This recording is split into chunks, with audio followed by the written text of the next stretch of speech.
Today I am going over my January wrap-up and my currently reading / February TBR. So let's get started. The first book I'm talking about is Library of Souls by Ransom Rigg. This book I gave a 3 out of 5 stars. I really enjoyed the book. It is the last and final book of Miss Peregrine's Home for Peculiar Children. Why I gave this book 3 out of 5 stars was because at the end it started to lag more.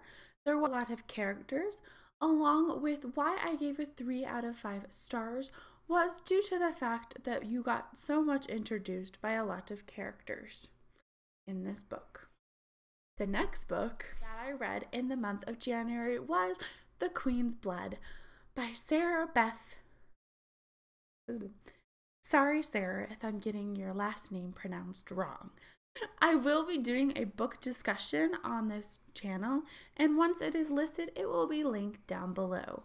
Why I gave this book a 4 out of 5 stars was due to the lack of world building. Although this book was from various points of view, I did like how Sarah took the book and actually jumped from one character to the next. This book does have different points and magical elements. The next book I read was Justice for Sarah by Erica Spindler.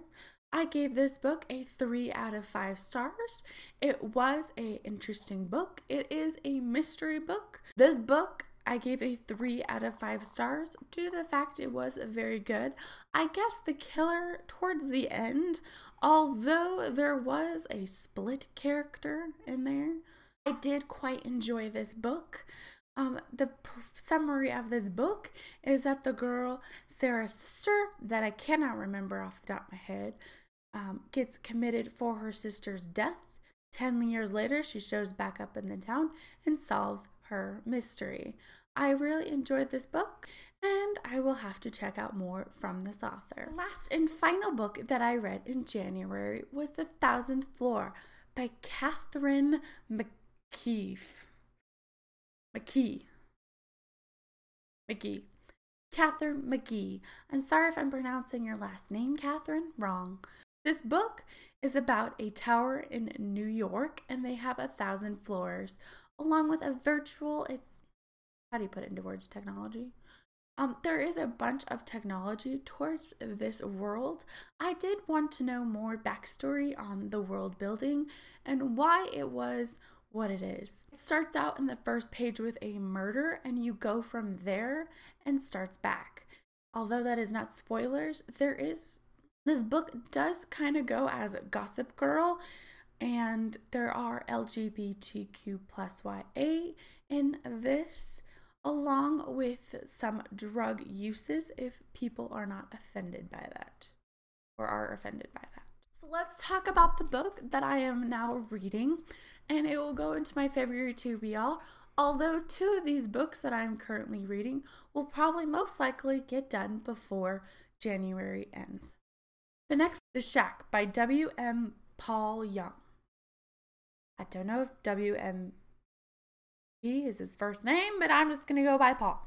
Sorry if I'm getting that wrong. Although The Shack is a book that I'm reading for my book club. Links will be down below. I'm also going to be starting a new one on Goodreads. If you like to follow it and join in my conversations, I also have it on Facebook. I'm not going to get into too much detail of this because it is a very short book. I'm currently on page 183 and will probably finish it by this end of the month. All right, next book. The book is called The Rose and the Dagger by Renee Ahdieh. I quite enjoy this book. Before I can give you any spoilers on the second book, because it is the second book, I will just mostly give you a summary of the first book. The first one starts out with a prince, and he kills every single wife that he marries, and he marries one every night, except our main character. Although does not end up killing our main character, and the story goes off from there. I quite enjoy this book, and hopefully will maybe do a book discussion on my channel. The last and final book that I am currently reading is Into the Water by Paula Hawkins. This book is a mystery novel, and I'm only a couple pages into it, but so far loving it. I will have to let you guys know in my January wrap-up of how I feel about it.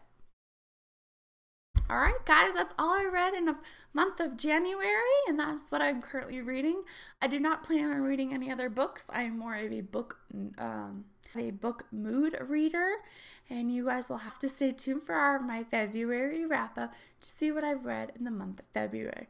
Until next time, guys, happy reading!